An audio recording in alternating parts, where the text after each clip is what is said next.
네, 158차 AI 무엇을 어떻게 공부할까? 업무 생산성 500% 높이는 AI 학습 가이드라는 최경문 교수님이 방금 소개시켜 주신 책입니다.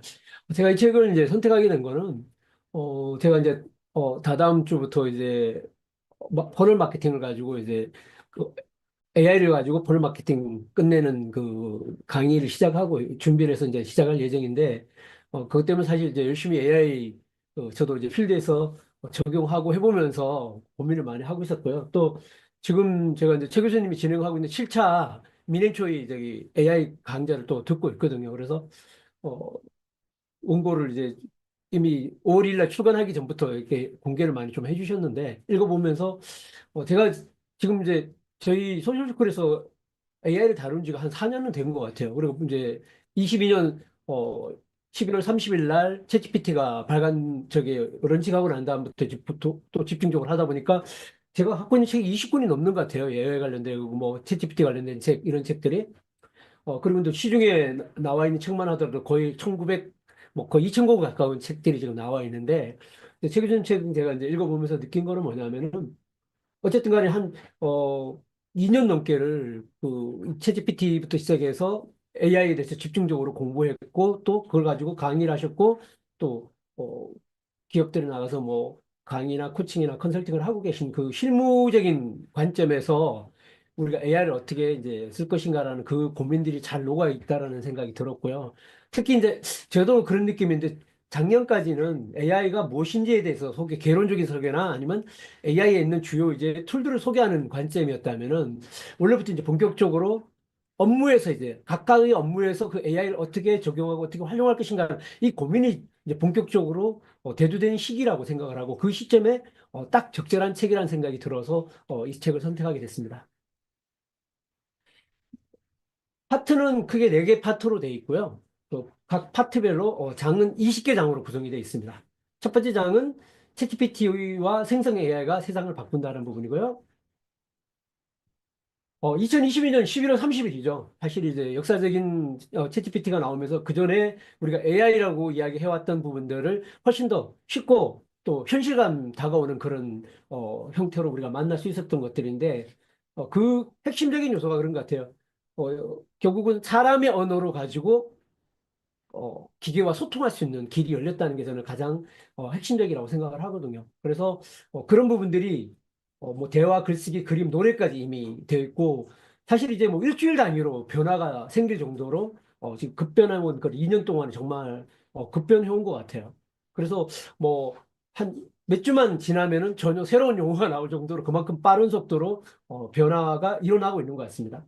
그래서 프로그래밍 없이 말로 명령하고 협업하는 시대가 바로 가장 큰 변화의 본질들이 아닐까 생각을 합니다. 그리고 거기에 이제 실시간 검색이라는 것 자체가 바로 반영이 돼서 초기에 이제 AI가 나왔을 때 뭐 챗GPT 같은 경우도 실시간이 반영이 안 됐기 때문에 뭐 우리가 검색을 해보고 하던 습관에서 봤을 때는 이거 뭔가 옛날 이야기를 하네라는 것이 있었지만 지금 이제 대부분 생성형 AI들이 실시간 검색이 반영이 돼 있는 결합이 돼 있는 그런 상황이고 또 이러한 것들의 변화들이 그 환각의 문제 할루시네이션 문제가 거의 이제 줄어든 것 같아요. 요즘 뭐 할루시네이션 문제 때문에 AI 문제를 지적하는 그런 상황은 적다고 보시고 오히려 더 활용도는 더 극대화되어 있다고 생각을 합니다. 자, 이런 환경은 결국은 이제 AI가 선택이 아니라 어떤 생존의 필수 그런 어떤 영양적 요소가 아닐까라고 생각을 합니다. 저 같은 경우도 지금 이제 퍼널 마케팅을 설계하면서 퍼널 마케팅의 A부터 Z까지가 폰을 전부 다 AI를 이용해서 만들어지고 있거든요. 그래서 그게 기존에 제가 하던 업무를 정말 한 50%, 60% 이상은 줄여주지 않았나 생각을 해요. 네네.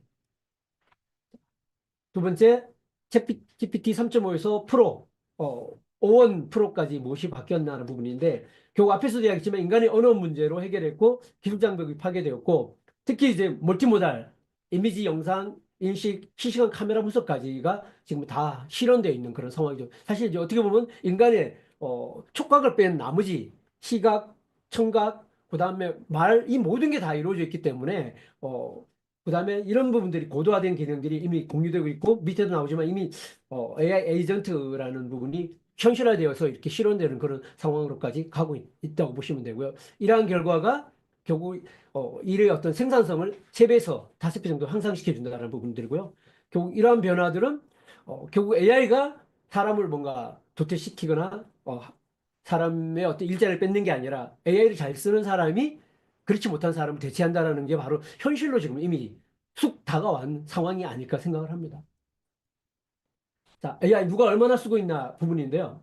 어, 2년 만에 업무 방식이 완전히 변했다는 이 말이 현실이 돼 있는 것 같아요. 그래서 모든 업무와 일상에 AI가 이미 상주되어 있는 그런 상황이고, 국내는 680만 명 정도인데 세계적으로 한 8억 명 정도가 되고요. 또 유료 사용자가 한 2천만 명 정도 된다고 합니다. 그런데 국내에서는 680만 명 정도라고 이야기를 하고 있습니다. 그리고 일일 사용자가 125만 명 정도로 25년 3월 달에 돌파를 했다고 이야기를 하고 있습니다. 그리고 퍼블리시티를 시작으로 해서 웹 검색이 이제 퍼블리시티가 실시간 웹 검색 기반으로 되어 있는데, 여기에 이제 경쟁하기 위해서 챗GPT 서치가 이제 도입이 된 그런 상황들이고요. 결국 이런 것이 생산성의 300에서 500%까지 향상시키는 그런 역할들을 하고 있고, 바로 AI가 이제 실질적인 업무 분에서 생존의 역량을 좌우하는 그런 핵심적 요소로 지금 작용을 하고 있는 상황이라고 보시면 될 것 같습니다. 2장 AI 어디에서 어떤 용도로 쓰면 좋을까입니다. 자, 뭐, 아직까지도 이런 굳이 AI 유료 버전 돈 내고 쓸 필요가 있나요? 이런 질문들이 있다고 합니다. 그런 질문의 핵심은 뭐냐면 AI가 뭔지 어디서 쓸 수 있는지 아직 잘 몰라서 하는 질문이라는 생각이 듭니다. 저 같은 경우도 그런 생각이 많이 들거든요. 챗GPT를 써보면서 어디서 극명하게 유료와 그다음에 무료의 차이점을 느끼냐면은 글쓰기를 하면서 극명하게 느끼거든요. 왜 그러냐면은 결국은 그 제공되는 어, 결국은 컨텍스트 윈도우라 그러죠. 그 하나의 글을 질문했을 때 그 질문에 답할 수 있는 글의 양의 차이가 엄청나기 때문에 똑같은 걸로 질문했을 때 글이 나오는 퀄리티가 달라지는 거는 실질적으로 해보면 결과가 바로 느낄 수 있도록 하는 부분입니다. 그래서 실질적으로 써보고 내 업무에 아직까지 내 업무나 아니면 내 일에 어떤 부분에 적용해서 그걸 어떻게 쓸 것인가라는 고민이 돼 있지 않는 분들에게는 AI가 유료로 굳이 써야 되나 이런 고민이 있으시지만, 구체적인 내 업무 부분에서 뭔가를 AI를 통해서 결과를 만들고자 하시는 분들이라면은 유료로 쓰면 금방 뭐 여기 이제 저자님은 일주일에 스타벅스 커피값 한 잔만 아껴도 유료 버전 쓰고도 남는다고 이야기를 했지만, 그 이상의 어떤 어, 성과를 얻고 있고 효과를 누릴 수 있다는 걸 금방 깨달을 수 있다는 겁니다.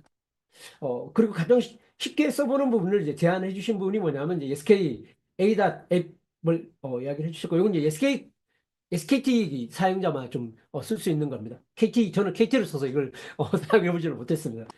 그리고 뭐 여기서도 SKT A단하고 A단 전화라는 두 가지 부분을 잘 활용하게 되면은 우리가 일상에서 전화 통화를 하는 부분에 있어서 전화 통화 속에서 나오는 일정이라든가 약속이라든가 이런 부분들이 이어서 바로 부킹을 할 수도 있고 또 약속을 잡을 수도 있고 알람을 설정할 수도 있는 이런 부분의 에이전트 기능을 바로 활용해 볼 수 있는 부분이기 때문에 이런 걸 직접 써보시는 부분들을 추천하고 있습니다.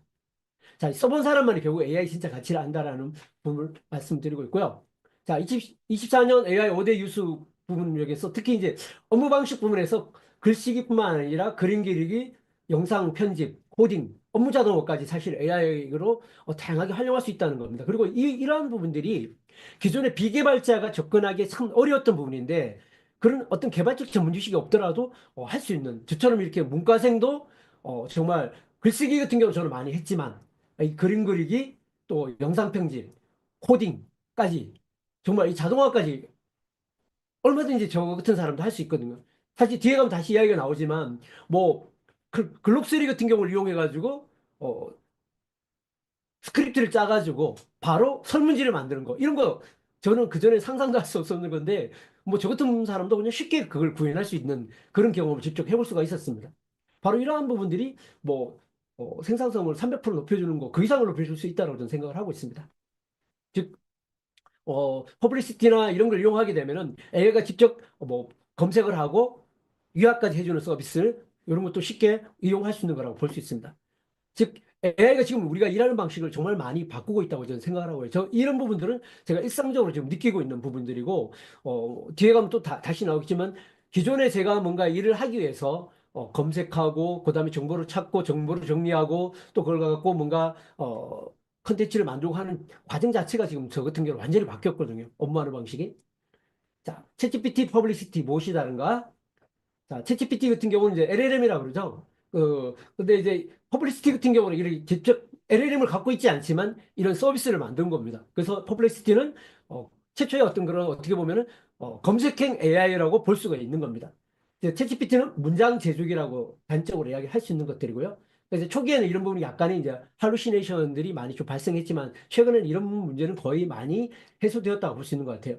그다음에 퍼블리시티는 응답 엔진, 앤서 엔진이라고 이야기할 수 있는 거죠. 그래서 실시간 어떤 검색을 통해서 정확한 답변 인용까지 제공하는 그런 특성이 있는 부분들이고 사실 이제 퍼블리시티를 쓰기 시작하면서 저 같은 경우는 네이버나 구글 검색이 한 10분의 1로 줄은 것 같아요.